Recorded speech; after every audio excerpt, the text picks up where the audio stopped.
The most famous monument in the world, the pulsating heart of the Roman Empire, where heroes were made and broken. 2,000 years of human drama have left their mark on the stone, brick and mortar of this iconic arena. Underneath the grime are hidden details, coming to light only now, as a controversial renovation project returns the Colosseum to its ancient glory.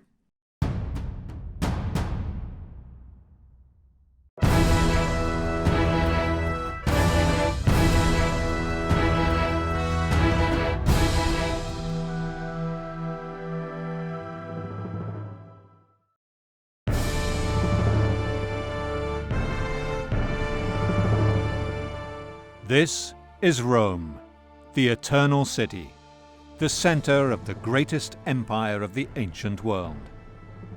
At its heart was the Colosseum.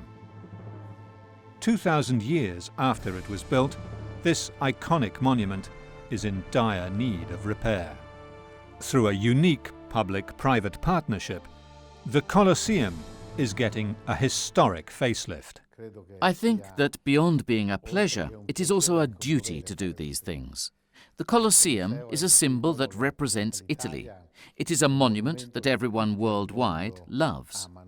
Today, restorers carefully strip away centuries of grime to reveal the Colosseum in its original colors. The scaffolding stretches to the top of the imposing monument. A lift takes workers up 55 meters to one of the most stunning views of the city. Beneath this layer of dirt, taking away and freeing the monument and making it more beautiful aesthetically, there are still many things to discover. Rome is the most famous city in the world. Millions of tourists each year come to visit the Vatican, heart of the Catholic faith, and admire Rome's ancient ruins.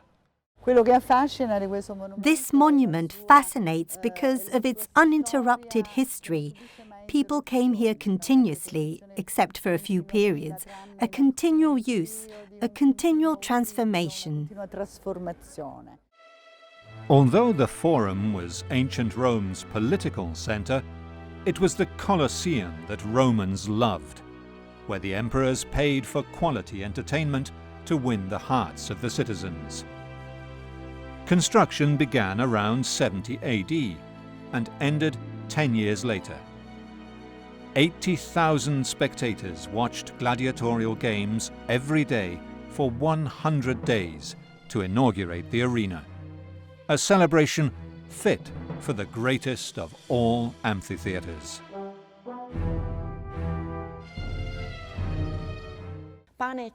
Bread and circuses. Give the people bread and circuses, a full stomach and something to look at. They will never have a revolution. That is something the leaders of Rome understood perfectly. The seismic activity and pollution of a modern city with a population of 6 million is taking its toll on the Colosseum, the tallest building in Rome, apart from the great marble monument to Italian unification in nearby Piazza Venezia. Traffic in the heart of Rome is a constant threat to the ancient monuments. In a 3-year, €25 million restoration project, scientists, engineers and artisans are meticulously cleaning and repairing the massive monument and preserving the historic arena for future generations. Cinzia Conti is in charge of the massive task, which involves using the tiniest hammers and brushes to carefully chip, wash and repair grime and damage that threatens the structure. The surface of the Colosseum is 22,452 square meters. It is an old monument, but it is in good shape. It is solid. The organization of the construction site requires that we see what there is underneath the soft deposited layer. One man who is often in the public eye has taken the fate of the Colosseum to heart and battled through layers of Italian bureaucracy to preserve it. The owner of luxury shoe and leatherware brand Tod's, Diego della Valle, has put his name on the line to restore the Colosseum and, in the process, realized a dream that goes back to his youth. I saw the Colosseum as a young boy. We went on a school trip and we left this small town in a bus and we arrived in Rome after a very long trip. And when I saw the Colosseum, it was this giant thing, and I never forgot it. Every time I go to Rome and pass the Colosseum on my way to the airport or somewhere else, I see it, and it pleases me that we are able to lend a hand and save something so emblematic. Across Italy, major monuments are being restored with the help of discreetly branded sponsorship. You have a lot of people that say, I want to contribute, and ultimately, I'd like to be recognized for making that contribution. And this is what happened in ancient Rome as well, except for they really put their names on the monuments. Critics warn against seeing these gestures as pure altruism. In exchange for his €25 million contribution, Della Valle gets the right to use the logo of the monument on his products for years to come, and print his company's logo on the back of the Colosseum's entry tickets, marketing and advertising potentially worth millions. It is not a given, however, that he will do so. It is important to do it for the country and get nothing in exchange, because it is a strong symbolic gesture. In the Anglo-Saxon world, those who do this sort of operation, sometimes they have sponsorship, or sometimes they study the mechanisms for how it can be useful for their group. Normal things that I think are good to do. But in our case, it was just a case of, we are Italians. Here we are. Our country gave us a lot. We are proud to be Italians and happy to help the Colosseum. The Colosseum may be the greatest amphitheatre of the Romans, but it was not the first. Gladiatorial combat was held at least 250 years beforehand, in the arenas in Capua and Paestum. The breathtaking amphitheatre of Verona in northern Italy is also older than the Colosseum by 40 years. It has been completely restored and rendered safe for entertainment and public use today. C'era stato qualcosa d'altro dal punto di vista degli anfiteatri. There were other amphitheatres before the Colosseum. The Verona Arena is interpreted from a historical standpoint as a step in the evolution of the amphitheatre, and it was important for the construction of the Flavian Amphitheatre, which is the biggest of the Roman world. Grande del mondo romano. These ancient amphitheatres, incredibly all built before Rome's arena, shed light on the past, present and future of the Colosseum. The Colosseum undergoes the most comprehensive facelift of its history, using simple yet revolutionary, non-invasive techniques.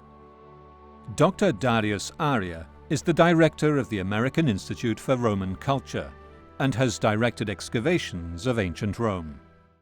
How do you clean the Colosseum? Well, right now the exterior is being cleaned with manual labor, elbow grease, but the main factor that's applied is water. Not chemicals, but just water with a nebulizer. And that ultimately is going to loosen up and remove the pollution that's accreted on the surface. Then you're brushing it out. Then you see what kind of consolidation you need to do. Are there chips and cracks? Yes, there are. You fill them in. So ultimately then it's a bigger study, a larger study on the effects of time on the Colosseum. L'acqua non deve essere gettata sulla superficie. The water should not be sprayed on the Colosseum, but rather nebulized. D'acqua che si crea. The mist that is created produces a concentrated humidity that lasts over time, Continua nel tempo. for approximately 4 hours, allowing the layers of dirt to slide down. Scivola via questi strati sovrapposti di sporco. In the sections that have been through the arduous cleaning process, experts are finding amazing architectural details that shed new light on how the Romans used the Colosseum. For the first time, thanks to the scaffolding, restorers can see up close the holes where bronze shields were fixed, as well as traces of the plinths of the marble statues that decorated the facade. Another interesting element emerged on the second and third floors, where we found traces of the places where the statues were that decorated the whole facade. The delicate and prudent cleaning reveal this rubric. These traces of red were applied in the space inside the number sculpted on every arch. The visitors had access to the 80 archways. Each one had a card to enter. Entry was free. 2,000 years ago, Romans entered through these very same arches to watch the gladiatorial games. Federica Guidi is an archaeologist and expert on the life of the gladiator in ancient Rome, where the emperors had perfected the best way to pacify their public. The Romans loved the games, whether they were rich or poor. And the proof that they loved them so much, they were passionate about them, and that it was more than just a spectacle, is that the games spread. Not only the gladiatorial games, but games in general, throughout the entire Roman Empire. But the origins of this popular Roman tradition reach back much farther in the annals of history, all the way to the great Greek epic, the Iliad. It is Homer, whoever he was, who for the first time tells us about a series of funeral games that the Greek warriors held to honor one of their fallen comrades, Patroclus. The champions engage in combat, boxing and races, but at the first blood or sign of supremacy of one over the other, the fight or the competition stops. We would see that in Italy, things would be different. Giorgio Franchetti operates a school of gladiators in Rome and is considered an expert in the ancient games. In 264 BC, in a Rome that was at the height of its empire, in great territorial, commercial and military expansion, Titus Livy and Valerius Maximus, the great Roman historians, tell us that the funeral of an important politician, Julius Pera, was celebrated in the cattle market, and his children decided to honor his funeral pyre by having 3 couples of gladiators fight. And this was the first evidence of gladiatorial combat in Rome. Gladiatorial combat to the death increased in popularity exponentially. Every time a great Roman died, more and more elaborate funeral rites, games, and spectacles were organized. As the games became more important and became an event that the public followed and looked forward to, the organization became more and more expensive. Also, because it became an important investment for all those who wanted to embark on a political career. They were a good electoral campaign investment.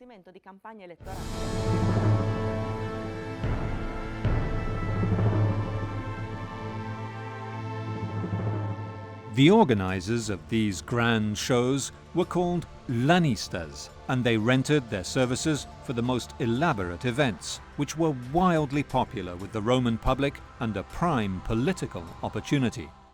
In 46 BC, Julius Caesar, to inaugurate his forum, Caesar's Forum, employed 320 gladiatorial pairs, though obviously there is no funeral to celebrate, and by now they had completely forgotten about the sacred funerary aspect of this ritual. The greater the enthusiasm for this bloodthirsty spectacle, the more need there was to create adequate urban spaces for such games. Rome did not yet have a place for permanent games, and constantly had to erect costly wooden seating. It was not possible in the late Republican period to keep the structures for public entertainment standing. They had to be dismantled, and there was a reason. because they could be places of assembly of many people and therefore dangerous. Though the thriving cities of Capua and Pompeii already had permanent arenas, senators and consuls in Rome were hesitant to allow too many gladiators in the city at once. Caesar himself at a certain point, Julius Caesar, had 5,000 gladiators, and they told him, you can't keep them in Rome, so he moved them to Capua, to the training grounds of Capua. But Capua is very close to Rome. This is the ancient Etruscan city of Capua, second only to Rome and Carthage in strategic importance at the time, and connected directly to Rome with the most important military highway, called the Via Appia. Here, for the first time, the two semicircles of a theatre were built facing each other around a central, sand-covered stage. In Latin, arena means sand. Ida Gennarelli is the director of the archaeological site that houses the remains of Italy's most ancient amphitheatre, the second largest after the Colosseum. The Campagna Amphitheatre of Capua was built by the veterans' colony of Capua in the 1st century AD. It has an enormous arena, 164 by 144, and it is built on 3 layers. These arches are made of travertine, and there is an attic with windows. For thousands of spectators to all be able to see the show, they had to be seated around it and upwards, as in a football stadium of today. It was an enormous feat of engineering at the time. The construction techniques of the Romans are well known. They built everything: aqueducts, amphitheatres, roads. So they were great engineers, and obviously they put all their professionalism into the amphitheatre, thanks as well to the slaves they had at their disposal. So you have to imagine the thousands of people that were required to build this huge amphitheatre. Capua was also the first permanent arena built of bricks, mortar and stone, with richly decorated interiors and seating, setting the style of Roman arenas for centuries. While Capua's arena is the oldest and is no longer used for entertainment, the amphitheatre of Verona, far to the north of Italy, is an example of an arena that still functions as a place of entertainment.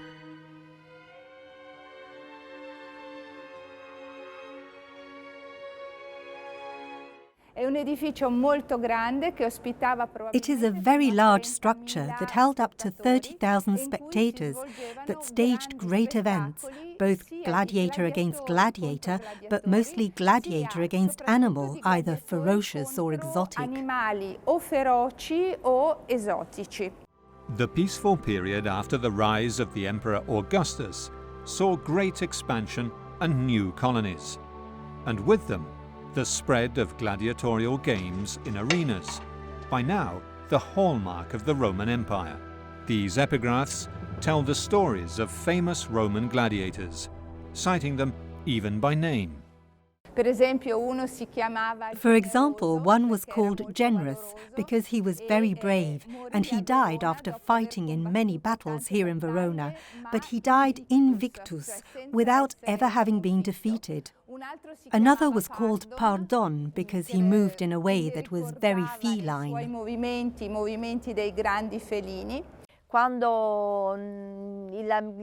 When the gladiator lost, there was this sign on the part of the magistrate or the emperor, and the gladiator would be killed. There are those who say the thumbs down sign that has been cited very few times by the sources, that it might have been a gesture like this. Or there are those who say that the thumb went like this for the sign of the slitting of the throat of the gladiator. But the fact is that it is the emperor who had the power to decide the life or death of the defeated gladiator. Effettivamente è vero, dare o togliere la vita al gladiatore sconfitto. And they had their throats slit right there, in front of everybody.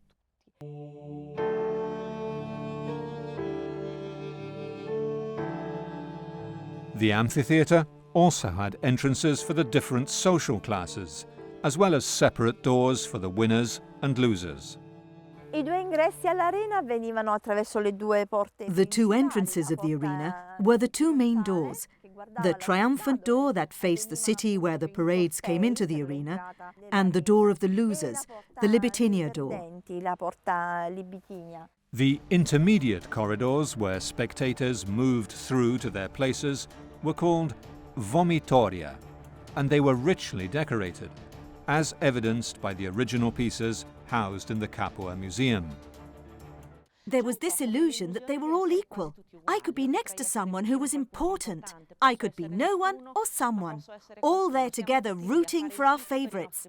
It was a great social equaliser, but only apparently, because when the show was over, everyone went back to being what they were before. Under the early empire, only certain officers could organise games, at their own expense. The number of gladiators was limited to 120 per exhibition, except, of course, those promoted by the emperor, who could do what he liked. Every time one of Augustus's successors needed a surge in popularity, he took gladiatorial combat to new heights. The arenas were the venue, and they too had to be spectacular. The Colosseum is still standing today, but centuries of grime have taken their toll.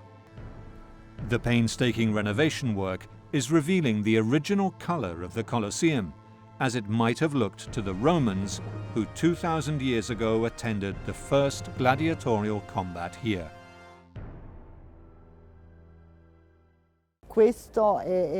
This is really the fulcrum of this city, and it continues to be. And there is a destiny to this place, to be the place of combat, also ideological. Indeed, there is fierce debate over how to regulate private sponsorship of national heritage sites, in this case, the most famous monument in the world. It needed to be restored. The mayor of Rome called me and asked for help, and we made ourselves available, and we are very proud to do it. 2 years and several culture ministers after the initial proposal, renovation finally got off the ground in 2014, but not without obstacles. Worries? Frustration? No. Displeasure at seeing that sometimes small men put at risk the reputation of something so important for the prestige of the country, but not a big deal. Small men, small problems. 2,000 years ago, the Emperor Vespasian set out to build the greatest amphitheatre of all time, a place where enthusiastic crowds were treated to the gory spectacle of duels to the death and the merciless massacre of wild animals. The massacre was most of all of animals, so much so that even Cicero in the second half of the 1st century BC complained that in the Orient they were having trouble finding panthers.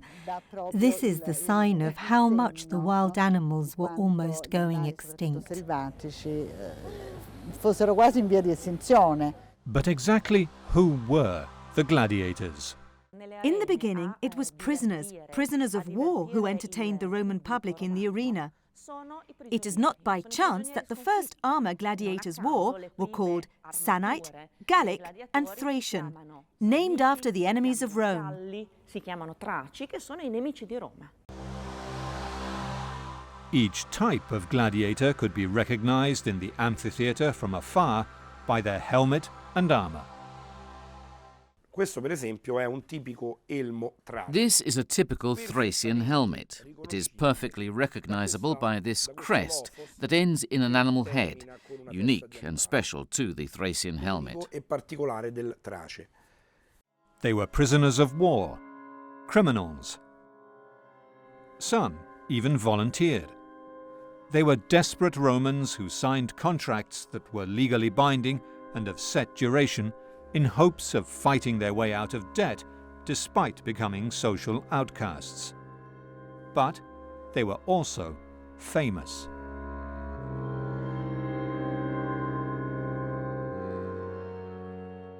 Mettevano la loro vita appunto nelle mani They put their lives at risk in combat, and in exchange, they received ambivalent sentiment, a feeling of formal disgust. Oh my God, how disgusting it is to become a gladiator! How horrible! But in fact, we know that gladiators were heroes. They were looked up to like today's football stars, like today's celebrities. So on the one side, they were despised and disapproved of as men who sold themselves. On the other hand, there was admiration. There is this ambivalence that is constant in the games of the Romans. The fact is, they became slaves, even if they were free men. It was viewed as being wrong. In fact, as soon as they entered as new recruits and were brought into the training grounds that would embrace them as new athletes for a month, 3 months, 5 months, however long they were under contract for, the first thing that was done to them is they were whipped. In the arena, you are a hero. In the arena, all eyes are on you. But outside, you are a slave. In the end, you are someone lowering yourself for money and doing something degrading.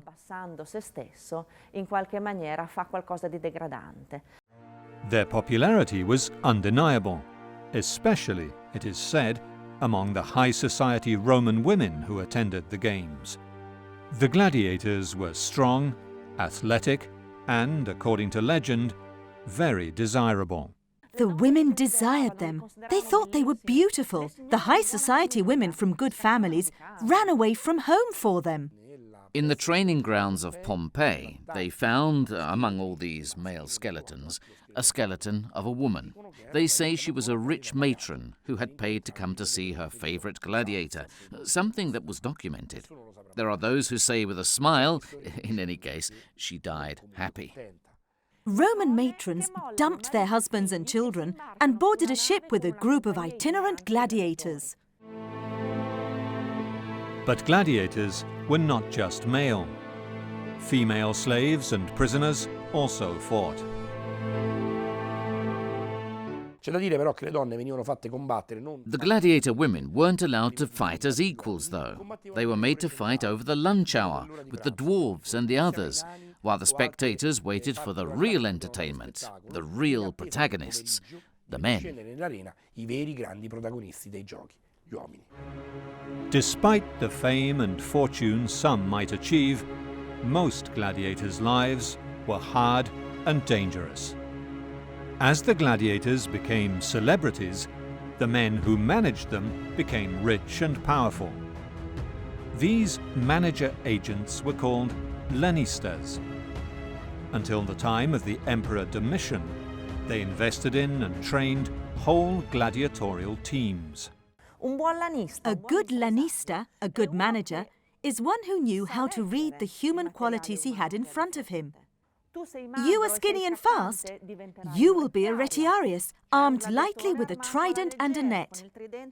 You are big and muscular. I will make you a Thracian. I will turn you into a Mamilian, heavily armed but able to sustain frontal assaults.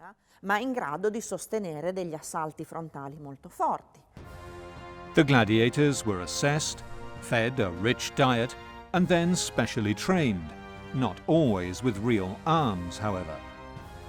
The scene was far different in front of the Roman public inside the arena, where gladiators were outfitted for each type of battle or game. These are called clemides, these high ones, but there were other shapes too. For example, these that were called ocrias. So many kinds of swords and shields, all of different sizes and each to be given to a specific gladiator. Training involved using wooden swords, such as these, the ludis, because they were considered safe weapons. They couldn't cause wounds. And also because, let's not forget, that these people weren't the creme de la creme. So leaving them with weapons at their disposal was not the wisest choice. The Spartacus revolt, however, showed just how vulnerable society could be to these professional mercenaries. Spartacus was an ex-soldier from the Roman legions who was condemned to slavery and retained to become a gladiator here at the gladiator school of Capua.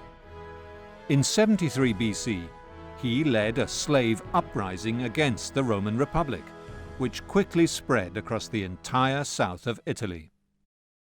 It took 2 years for the Senate to take the problem of the rebellious gladiators of Capua seriously, because they tended to underestimate them, so as not to give them the satisfaction of sending the best legions against them, because it would mean admitting they were stronger than they should have been.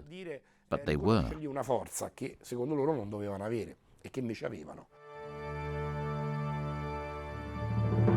The impressive underground labyrinth of the Capua Arena has only become accessible for viewing recently. This is where gladiators and animals were kept before entering the arena. Trapdoors and elevators allowed scenery and animals to be lifted onto the wooden stage, which was covered in sand. Here, doctors would stitch up wounded gladiators. The smell of death infested the tiny corridors. Canals of water ran underneath to wash away the blood and waste. These were the cellars. This is where they managed the stage machinery to marvel the public. Trapdoors, pulleys and planks, where the beasts, gladiators, machines, rocks, everything that could enthrall the Roman public was brought onto the stage. However, not all combat was to the death. It was in the Lannista's interest to keep the gladiators alive as long as possible.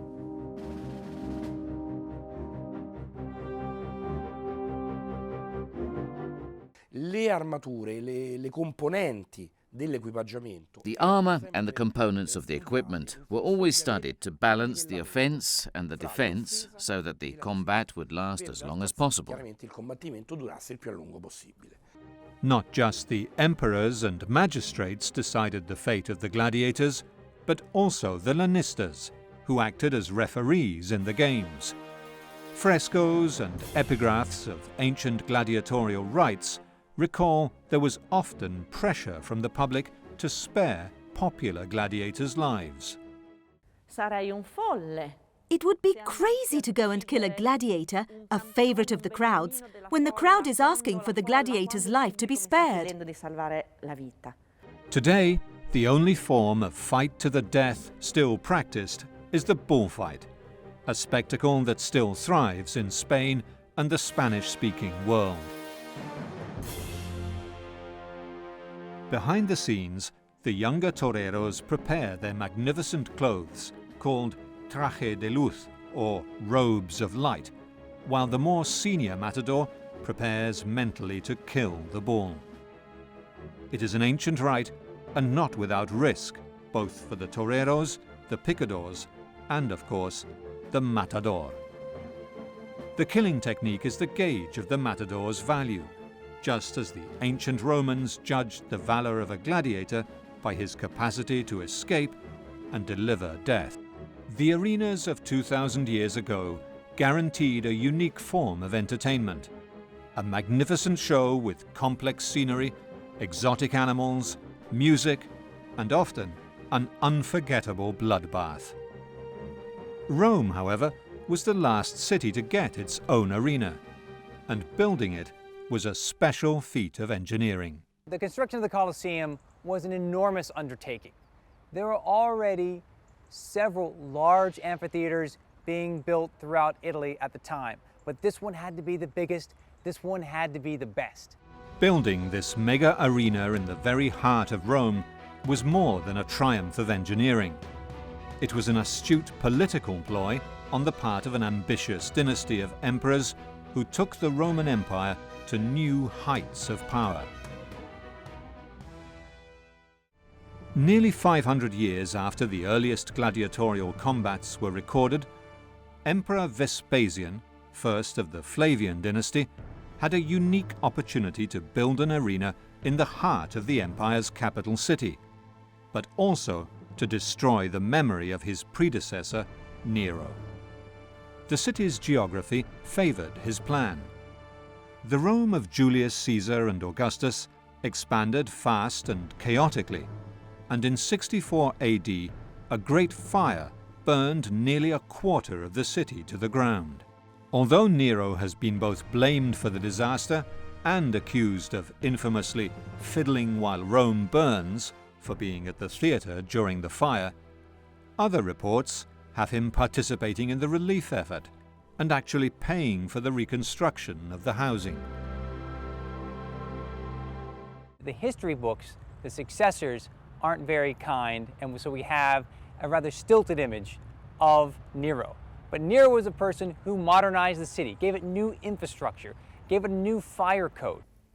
After the big fire of Rome in 64, many areas became available to build on because the fire had destroyed most of Rome, so Nero took advantage.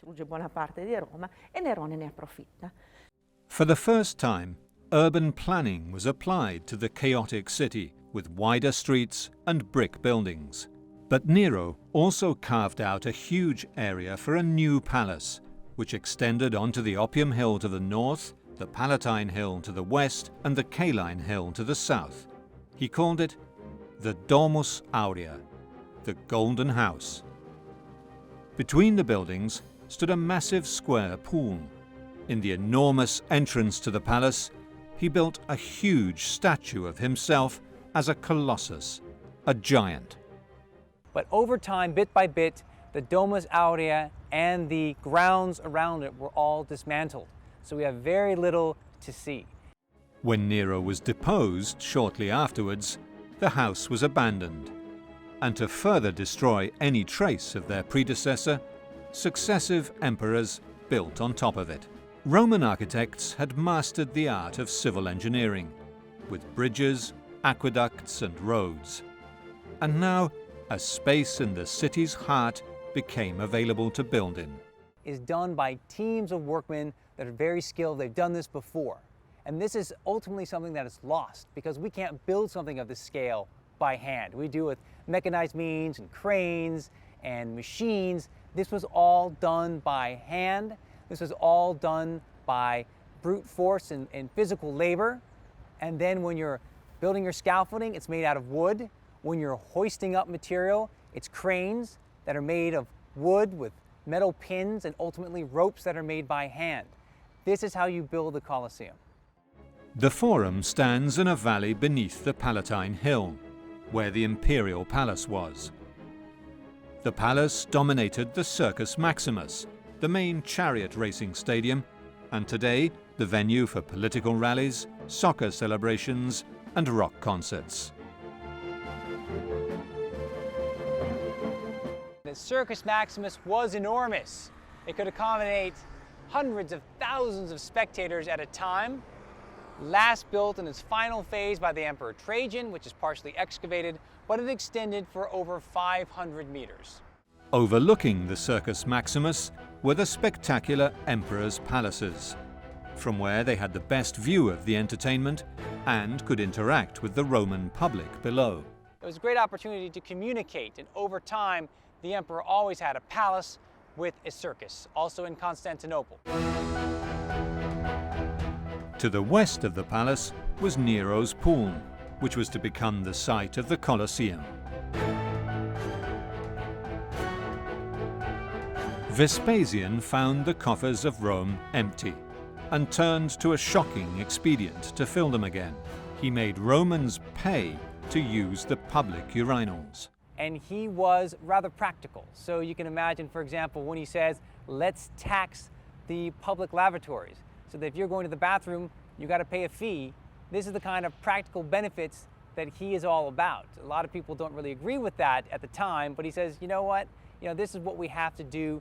Every single penny makes sense. When his children complained and said, "My God, Dad, no, but why? It's disgraceful. But you can't put a tax on urinals. It is scandalous." Vespasian took a sesterces, a coin, and threw it at his son and said, "Non olet. It doesn't smell."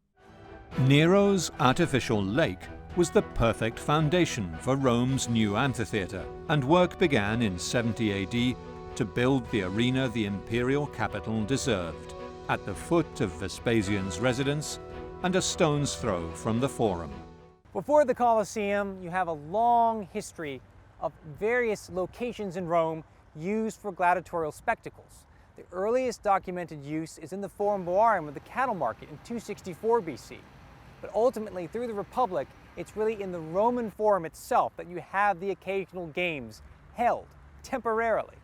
Vespasian understood perfectly that the right time had come to build something really big.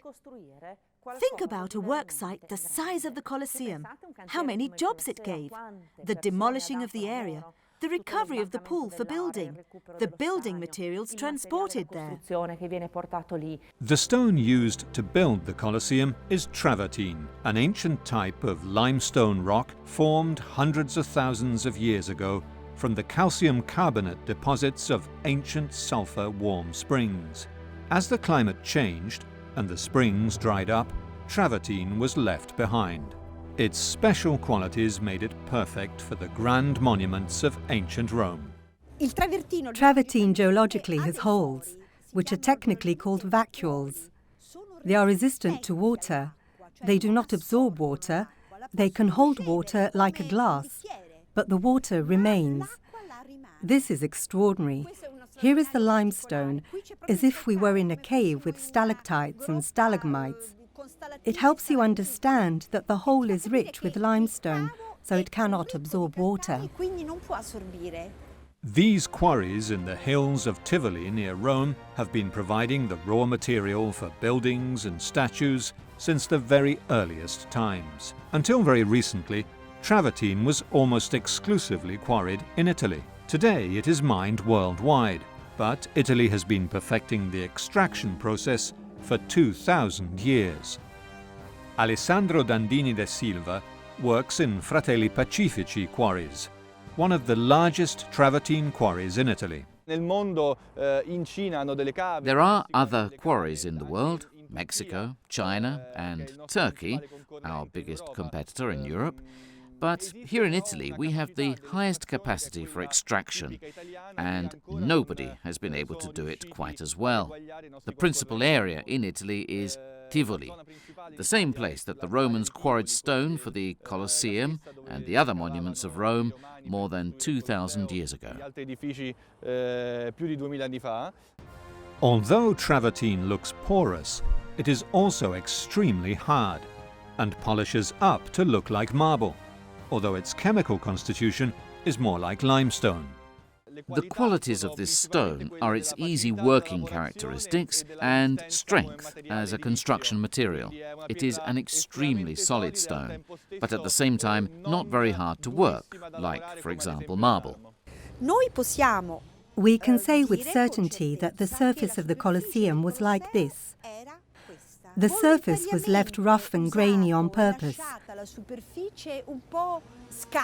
This was a monument for the public, for spectacles, games, so the surface had this roughness, while the monuments made for the emperor or dedicated to the gods were made of marble, smooth, shiny, and reflective of the sun. But how exactly did the Romans mine and cut the travertine and then transport the massive blocks of stone to the Colosseum construction site in the heart of Rome? The Romans had the quarry near the Agnene River, which was convenient because they loaded the travertine blocks onto boats that could be floated all the way down to Rome. The first challenge the Roman engineers faced was to get the building materials to the construction site, which in itself was a massive transport operation. From the Tiber River, the stone had to be moved to the heart of the city, where at last Vespasian's grand plan could be put into action.